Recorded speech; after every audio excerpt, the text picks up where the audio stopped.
구약성경 이사야 53장 1절부터 6절까지 같이 읽습니다. 우리의 전한 것을 누가 믿었느뇨? 여호와의 팔이 위기에 나타났느뇨? 그는 주 앞에서 자라나기를 연한 순 같고 마른 땅에서 나온 줄기 같아서 고운 모양도 없고 풍채도 없은즉 우리의 보기에 흠모할 만한 아름다운 것이 없도다. 그는 멸시를 받아서 사람에게 실어 버린 바 되었으며 간고를 많이 겪었으며 질고를 아는 자라. 마치 사람들에게 얼굴을 가리우고 보지 않음을 받은 자 같아서 멸시를 당하였고 우리도 그를 귀히 여기지 아니하였도다. 그는 실로 우리의 질고를 치고 우리의 슬픔을 당하였거늘 우리는 생각하기를 그는 징벌을 받아서 하나님에게 맞으며 고난을 당한다 하였노라. 그가 찔림은 우리의 허물을 인함이요 그가 상함은 우리의 죄악을 인함이라. 그가 징계를 받음으로 우리가 평화를 누리고 그가 채찍에 맞음으로 우리가 나음을 입었도다. 우리는 다 양 같아서 그릇 행하여 각기 제 길로 갔거늘 여호와께서는 우리 무리의 죄악을 그에게 담당시키셨도다. 아멘. 성경이 다 중요하지만 그 가운데 또한 핵심되는 말씀이 있는데 그것이 이사야 53장의 말씀이 그 핵심되는 말씀 가운데 하나입니다. 중요도를 따지면 아마 이사야 전체 66장 중에서 가장 중요하다 그렇게 말할 수 있을 것입니다. 사람도 사람의 지체가 여러 개가 있고 팔, 다리, 손가락, 손톱, 내장기관도 여러 개가 있지만 그 중에서 가장 중요한 것이 심장이나 뇌 이런 것처럼 하나님의 말씀 가운데 아주 중요한 예수님에 대한 말씀이 이사야 53장에가 있습니다. 53장 2절을 제가 다시 읽어보면 그는 주 앞에서 자라나기를 연한 순 같고 마른 땅에서 나온 줄기 같아서 고운 모양도 없고 풍채도 없은즉 우리의 보기에 흠모할 만한 아름다운 것이 없도다. 우리 주님께서 자신에 대하여 선지자 이사야에게 먼저 그렇게 예언하도록 했고 알려주시며 말씀하십니다.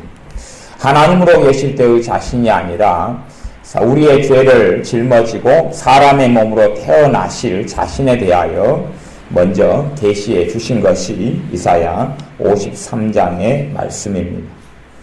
예수님이 나온 영화들이 많이 있는데 예수님에 대한 영화를 찍고 예수님에 대한 어떤 연예인이나 영화 배우가 예수님에 대한 연기를 합니다.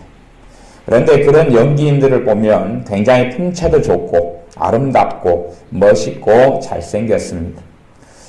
그리고 교회 달력에서도 예수님에 대한 성화들이 많이 이렇게 실어져 있기도 하고 성화가 카톨릭 같은 데는 발전해 있어서 예수님에 대한 성화들이 많고 지금도 많이 있습니다. 근데 그것은 아주 멋있고 흠모할 만한 모습으로 들어져 있고 그런 사람이 배역을 맡아 예수님의 연기를 합니다. 하지만 성경은 풍채도 없고 고운 모양도 없고 흠모할 만한 아름다운 것이 없다 그렇게 말씀합니다. 예수님께서 사람이 되실 때에 자신이 모든 것을 우리를 위하여 선택하셨습니다. 그러면 십자가만 짊어지고 나머지는 좋은 환경, 좋은 형편, 좋은 재능, 좋은 외모, 좋은 풍채를 가지고 태어나실 수 있으셨을 것입니다. 그러나 그렇게 하지 않으신 것은 그렇게 하면 안 되기 때문에 그렇습니다. 주님께서는 모든 걸 다 호화롭고 좋은 가정, 좋은 형편, 좋은 재능, 좋은 외모, 좋은 풍채 모든 것을 가지고 태어나실 수 있으셨다면 우리의 모든 질고를 담당하실 수 없었기 때문에 그렇습니다. 그러므로 주님께서 우리의 질고를, 우리의 죄를 담당하시려고 이 땅에 사람으로 태어나셨을 때에 성경에 미리 기록되어 있기를 우리의 보기에 흠모할 만한 것, 아름다운 것이 없다. 사람 보기에 그렇게 이야기한다면 왕따 같은 아이처럼 태어났다 하는 이야기입니다. 우리의 주변에 저 사람 참 볼품없다. 그런 사람들이 있지 않습니까? 그래서 우리가 이 땅에 어떤 모양과 어떤 육체로 예수님이 찾아오셨는지 우리는 멋있는 영화배우 탤런트를 연상하지만 우리가 막상 천국에 가서 이 육체를 가지고 부활하셔 승천하셔서 우리를 위해서 어떠한 모양으로 주님께서 어떠한 육체를 선택하셔서 오셨는지 어떠한 모양으로 태어나셨는지 그때 천국에 가서야 이 성경에 나와 있는 이사야 53장의 예언이 그래서 맞구나 하는 것을 아마 우리가 주님의 나라에 가서야 겨우 확인할 수 있을 것입니다. 우리의 상상이나 생각과는 전혀 다르다 하는 것입니다. 우리가 생각하기에 정말 매력적인 모습, 아름다운 외모, 좋은 키, 좋은 얼굴, 핸섬한 모습, 많은 걸 가진 어떤 지적인 모습 등등의 사람이 보고 인물이다, 개천에서 용났다, 그 정도는 아니다 그런 말입니다. 오히려 그것보다 훨씬 못하게 되었습니다. 주님께서 그렇게 우리를 위하여 훨씬 못한 모습으로 선택하셨지요. 그렇기 때문에 우리가 보기에 정말로 존경할 만하고 사랑할 만하고 또한 경배할 만한 그런 모습이 없었다는 것은 주님께서 어린 시절에 나사렛에서 자라나실 때에도 그러했다는 것을 기억할 수밖에 없습니다. 아이가 왕따를 당하고 업신여김을 당하고 천대를 당했던 것처럼 그렇게 별로 사람들이 보기에 또한 아이들이 보기에 주님이 아이였을 때에도 가까이 하고 싶지 않은 아이, 별로 그렇게 친하고 싶지 않은 아이였을 수 있습니다. 53장 3절에 보면 그는 멸시를 받아서 사람에게 실어 버린 바 되었으며 간고를 많이 겪었으며 주님께서 이 땅에 사실 때 이 해피엔딩으로 좋은 걸 누리고 좋은 걸 먹고 좋은 걸 마시고 사셨다라고 사람들은 착각하는 경우가 많이 있는데 주님께서 간고를 많이 겪었다. 간고는 비통을 간고라 그럽니다. 국어사전식으로 이야기한 비통함, 굉장한 고통, 그것을 간고라 그럽니다. 그것을 주님께서 많이 겪었다 그럽니다. 순수하게 사복음서만을 볼 때는 그러한 것들이 다 기록되어 있지는 않습니다. 물론 주님의 공생의 사역 동안에 주님께서 바리새인들이나 헤롯을 피해서 도망 다니시고 광야에서 피신하시고 그렇게 고통을 겪은 내용들이 많이 나와 있습니다. 하지만 주님의 이 비통함, 주님의 간고는 단순하게 공생의 세월에 국한되지 아니하고 주님의 태어날 때부터 시작되었던 것입니다. 그래서 우리는 성탄절이 되면 주님의 누이셨던 이 말구유를 만들기도 하고 그래서 지금은 이스라엘에 가면 주님이 태어나셨던 곳을 기념하는 그 자리에 교회를 세우기도 했지만 주님이 태어나실 때부터 이미 쉽고 평탄하게 태어나시는 길이 아니라 멀리 여행길을 떠나고 그리고 태어나실 때도 이런 머물 곳이 없어서 말구유, 머물 방도 없어서 또 머물 잠잘 자리, 태어날 장소도 없어서 말이 먹이를 먹는 그 지저분한 곳에서 태어나서 눕혀질 수밖에 없는 상황이었습니다. 그것이 주님의 인생의 출발이었던 것처럼 주님의 공생에 시작되기 전에 거의 30년의 세월이 그런 세월들로 거의 찼었다 하는 것을 우리가 추측해 볼 수 있습니다. 그냥 우리는 주님은 30살 때까지 너무 행복하고 좋고 기쁘게 생활하셨지 않을까 생각하지만 사람들이 상상하는 그 이상의 간고를 많이 겪었다. 또 질고를 아는 자다. 우리가 어떤 사람에 대해서 이야기할 때에 저 사람은 정말 험난한 인생을 살았어. 그렇게 가르칠 만한 사람은 꽤 될 것입니다. 그런데 그 사람이 그렇게 아마 이야기하는 거 우리가 듣는다면 어떤 사람이 나는 정말 고생 많이 했습니다. 정말로 힘들게 살았습니다. 그거 누가 이제 이야기한다고 쳐요. 그러면 그 옆에 있는 다른 분이 또 이야기할 겁니다. 야, 그것은 아무것도 아니에요. 나는 이런 걸 당했어. 그럼 그걸 이야기하면 또 옆에 있는 사람은 그건 아무것도 아니에요. 남자들 세계에서도 누가 군대 이야기를 합니다. 고생 많이 했다고. 그러면 그 옆에 다른 남자가 군대 이야기를 하면서 그건 아무것도 아니다 그럽니다. 그러면 그 옆에 남자가 군대 이야기를 하면서 그건 아무것도 아니다고. 어디까지 뻥이 있고 과장이 있는지는 몰라도 어쨌든 사람들이 보기에 그 사람들이 겪었던 고생이나 힘듦이라는 것은 다른 사람에 비하면 별것 아닌 경우가 굉장히 많습니다. 요즘에는 뭐 젊은 사람들이 이혼하는 경우도 많은데 이혼할 때도 정말로 지금의 남자, 지금 여자하고는 너무 못 살겠다. 아니면 사는 게 너무 힘들다. 또 지금의 자살하는 사람들이 굉장히 많은데요. 나이 든 분부터 젊은 사람 또 어린아이들까지도. 심지어 아이들 초등학생까지 자살하는 시대가 되었는데요. 왜 그러냐 그러면 자살할 때 유서 같은 거 써놓으면 나 살기 너무 힘들어요. 그러는 것입니다. 그런데 실제로 그 아이들보다 더 비참한 지경에 사는 아이들은 이 땅에 가득 찼습니다. 이 땅에서 비참하다고 생각하는 아이들, 비참하다고 생각하는 중학생들, 비참하다고 생각하는 고등학생들, 비참하다고 생각하는 대학생들, 자살에 죽어가는 어리석은 이러한 청장년들, 노인들, 그런 사람이 북한 주민들의 겪는 그 비참한 실상을 본다면 아이들 같은 경우는 50%에 육박하고 그 이상이 되는 숫자가 이런 영양실조에 걸려서 살아가고 희망도 없고 비참한 비극 속에 살아가는 그 현장을 목격한다면 자기가 자살해야 될 이유를 하나도 발견할 수가 없을 것입니다. 자기가 슬퍼하고 탄식하고 절망할 이유를 하나도 못 발견할 것입니다. 그러니까 어른이든 아이든 정말 어리석은 시대에 살고 있다 이렇게 말할 수 있어요. 정말 어리석어요. 자기가 누리고 있고 가지고 있는 것이 어떤지는 전혀 생각하지 않고 나는 못 가지고 있다, 못 누리고 있다, 없다 그렇게 어리석게 생각해요. 이제 그 잘못된 생각 속에 마귀가 역사하죠. 그 잘못된 생각 속에 마귀가 스며들어와서 그 인생을 비극적으로 만들 수 있고 아이들은 그 잘못된 생각을 타고 마귀의 역사에서 자살로 인생을 마감하게 만들고 심지어 집에서 가출하도록 유혹하면 끌려서 가출하는 그래서 인생을 망가뜨려버리는 청소년들은 이 땅에 가득합니다. 가출 청소년들이 얼마나 많은지 상상이 되지 않는 숫자가 지금의 현실적인 상황입니다.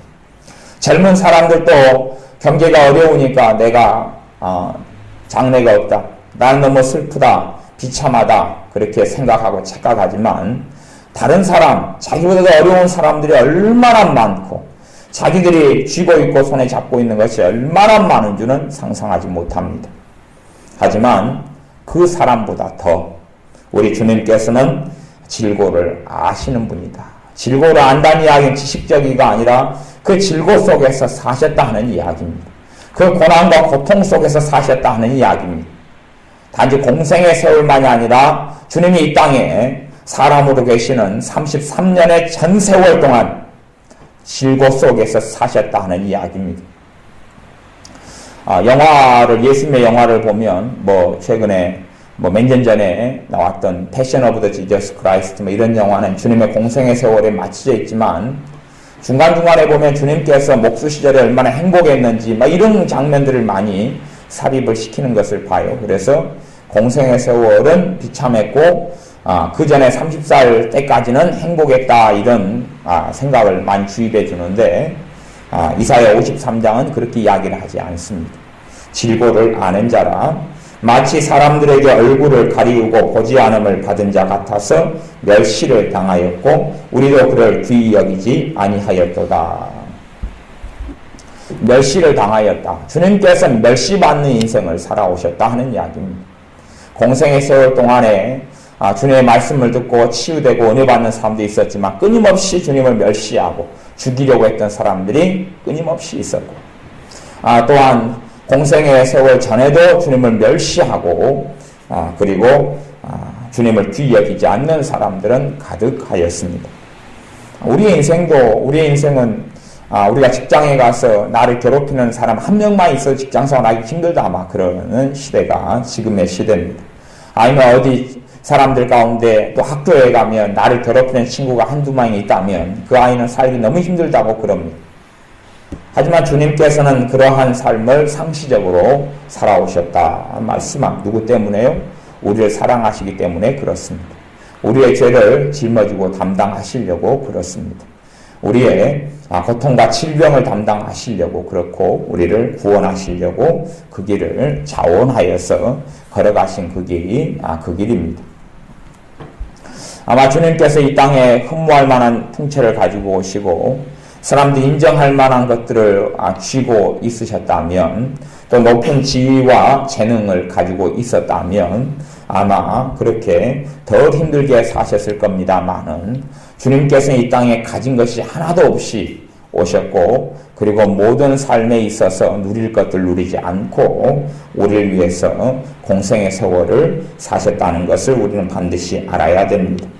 53장 4절에 그는 실로 우리의 질고를 지고 우리의 슬픔을 당하였거늘 주님께서 우리의 질고를 짊어지셨다. 그럽니다. 우리의 질고를 짊어지셨다. 또 우리의 슬픔을 당하셨다. 말씀합니다.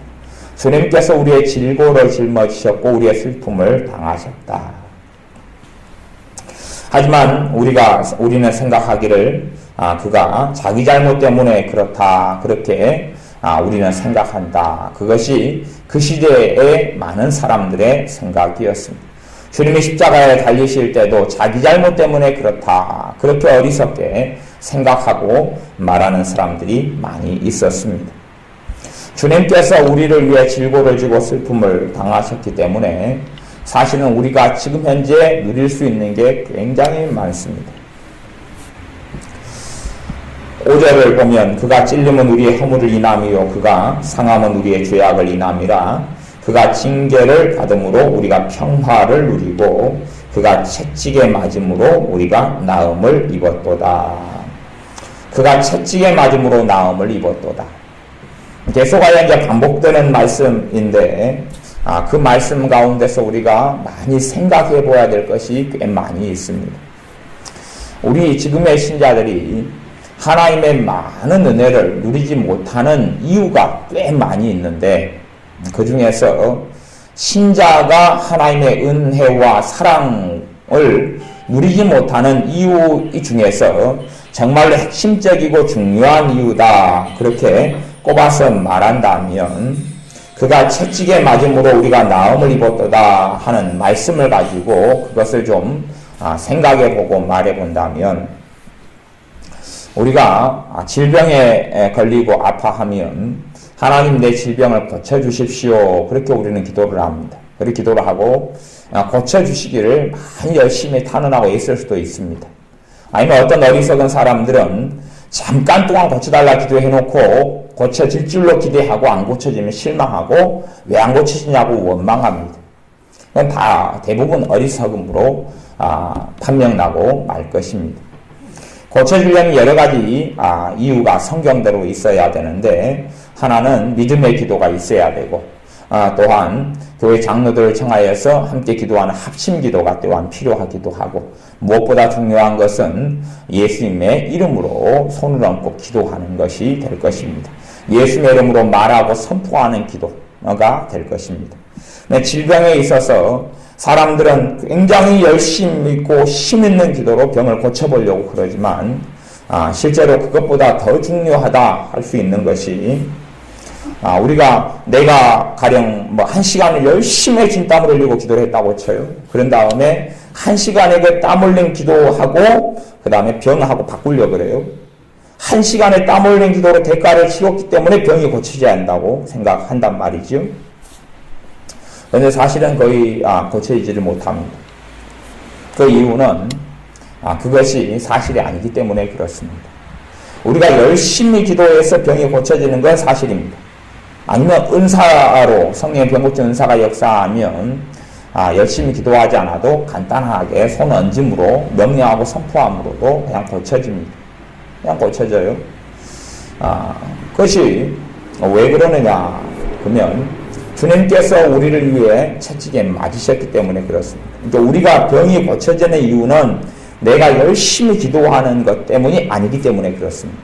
이미 병을 고칠 만한 모든 재반 여건을 병이 고쳐질 모든 것을 주님께서 행하셨기 때문에 그렇습니다. 그래서 신자는 어떤 상황, 어떤 여건 속에 있다 할지라도, 어떤 중병에 있다 할지라도 그 병이 100% 치유될 근거를 가지고 있습니다. 그것이 중요한 것이에요. 내가 부족하고 허물이 있고 연약하더라도 100% 그 병이 고침받을 모든 자격 요건을 구비하고 있습니다. 왜냐하면 예수님께서 우리를 위해 채찍에 맞으셨기 때문에 그렇습니다. 이제는 그것이 예수님께서 나를 위해 채찍에 맞은 것이 나를 위한 것인지 내가 받아들이는 것, 그게 문제다, 그런 이야기입니다. 그런 의미에서 우리가 주님께 병을 고치달라고 기도할 때에 우리에게 일어나야 될 어떤 것이 있는데, 그것은 성령님의 역사고, 그 성령의 역사 가운데 하나는 내 안에 믿음의 역사, 내가 나를 고치시는 것을 내가 믿도록 도와주시는 성령님의 역사가 그때 필요하다 하는 것입니다. 그러니까 내가 기도를 통하여 누구의 병이나 기도를 통하여 내 병을 내가 고치는 문제가 아니라 이미 주님께서 치유의 능력을 베풀어 놓으신 것, 이미 주님께서 모든 치유를 다 이루신 것을 기도를 통해서 내 것으로 받아들이는 것이다, 그렇게 말할 수가 있어요. 기도를 통해서 치유의 능력을 내게로 적용시키고 받아들이는 것이지. 그것이 사실은 우리의 치유 기도를 할 때 되면 가장 핵심적인 것이 됩니다. 핵심적인 것. 그래서 우리가 하나님, 내 병이 여기 있는데 하나님 기도를 통해서 내 병을 고쳐주옵소서. 그런 기도는 반드시 해야 됩니다. 야고보서 5장에 그렇게 기도하라 그랬습니다. 그런데 그 기도를 통해서 실제로는 내가 하나님이 나한테 치유해 주신 것을 내가 사실은 믿고 받아들이냐의 부분에 있어서 내가 아무리 많이 기도를 해도 내가 안 받아들인다면 소용이 없다 하는 이야기입니다. 예수님은 우리가 내 구주로, 내 주님으로 받아들이는 것을 영접한다 그렇게 이야기해요. 예수님을 영접하지 않으면 예수님께서 날 위해서 십자가에 죽으시고 부활하셨어도 나하고는 아무런 상관이 없는 것처럼 치유를 내가 받아들이는 것이 무엇보다 중요합니다. 치유를 받아들이는 것. 우리는 생각합니다. 이 정도 기도 가지고 치유가 일어날까? 이 정도의 내 경건 가지고 치유가 일어날까? 이 정도의 나의 열심 가지고, 나의 섬김 가지고 하나님이 내 병을 고쳐주실까? 그렇게 생각합니다만은 주님께서 우리를 구원하시기 기뻐하시고 치유하시기를 원하셔서 우리를 위해서 채찍에 맞으셨고, 그를 통하여 우리가 나음을 입었도다. 이 말씀은 로마서 4장에도 있을 뿐만 아니라 베드로 사도가 베드로 전서에서도 반복했던, 베드로전서 2장 정도에 반복했던 말씀이기도 하지요. 주님의 채찍에 맞음으로 우리가 치유되고 나을 모든 것이 다 완성되었습니다. 완성되었는데 우리가 주님의 치유하심을 받아들이지 않는 문제가 사실은 치유가 나타나지 않는 가장 큰 장애물이다, 그렇게 말할 수 있습니다. 그래서 우리가 우리의 어떤 병, 연약함을 고쳐주시라고 하나님께 이렇게 기도를 하는데, 기도할 때에 우리가 그걸 받아들이느냐의 문제입니다. 기도는 내가 하지만 그 치유를 내가 받아들이느냐, 내가 받아들일 수 있느냐, 나를 치유하시는 주님을 내가 믿을 수 있느냐, 그 부분에 있어서 실제로는 많은 신자들이 고침받지 못하게 되는 이유가 됩니다. 안 받아들인다 하는 이야기죠. 안 받아들이고 자기가 받아들여야 될 몫은 안 하면서 하나님이 알아서 고쳐달라고 기도를 합니다. 근데 하나님이 알아서 고쳐달라는 부분이 아니라 하나님이 하실 부분이 이미 2000년 전에 십자가에서 이루어져 버렸어요. 십자가에서 이루어졌고, 그 전에 주님이 이 재판을 받으시면서 채찍에 맞으심으로 그것이 이루어졌습니다. 주님이 이루신 것을 나는 해달라고, 주님이 다시 십자가에 매달려 죽어달라고 기도하는 것하고 비슷한 그런 어리석은 믿음과 생각을 가지는 사람들이 많다 하는 것입니다. 우리가 주님의 이루신 것을 내 것으로 받아들여야 합니다. 그게 굉장히 중요한 영적인 원리가 됩니다. 영적인 원리가 됩니다. 주님께 우리의 죄를 회개할 때도 꼭 반드시 뒤에 것이 따라가지 않으면 우리가 그 열매를 거두지 못합니다. 우리가 주님께 회개하는 것이 하나가 필요하고, 그리고 성령님의 도우시는 역사를 통해서 나를 용서하시는 주님의 사랑을 받아들이는 것, 나를 용서하시는 그 은혜를 받아들이는 것, 그것이 뒤에 따라오지 않으면 우리의 회개기도라는 것은 죄책감이나 정죄감이나 후회로 차게 되고 아무런 열매를 거두지 못하게 됩니다. 우리의 죄의 짐을 주님께서 십자가에서 짊어주셨다는 것을 받아들여야 되는, 그것을 내가 내 삶 속에 적용하는 것, 그것을 하지 않는다면 우리는 주님께서 우리를 위해서 해주신 그 많은 것들을 누리지 못하는 어리석은 사람들이 될 것입니다. 그러므로 우리가 하나님의 사랑을 누리는 것은 하나님의 은혜와 자비와 병고침과 우리의 기도 응답들을 누릴 수 있는 가장 중요한 그 문이라면 그 문은 내가 열어야 한다는 사실입니다. 내가 받아들이지 않으면 그 은혜가 내 삶 속에 넘쳐나지 않고, 내가 받아들이면 나를 위한 주님의 죽으심으로, 나의 죄짐을 짊어져 주시는 주님의 죽으심으로, 나를 위한 채찍에 맞으심으로 받아들인다면 열매를 거두고 절실하게 될 것입니다. 기도하겠습니다. 아버지 하나님, 우리는 하나님께서 모든 걸 해주십사고 원하고 기도하지만 실제로 주님께서 이미 십자가에서 또 채찍에 맞으심으로 이루신 것을 우리가 기도하면서 내 것으로, 내게 주시는 주님의 사랑과 자비로, 내게 주시는 치유로, 내게 주시는 응답으로 받아들여야 하는 더 큰 문제 속에, 내 책임 속에 직면하여 마음을 열고 받아들여 하나님의 은혜와 치유와 능력과 권능을, 또한 죄로부터 해방을, 마귀로부터 저주로부터 해방을 누리고 체험하는 우리가 되게 하여 주옵소서. 예수님의 이름으로 기도하옵나이다. 아멘.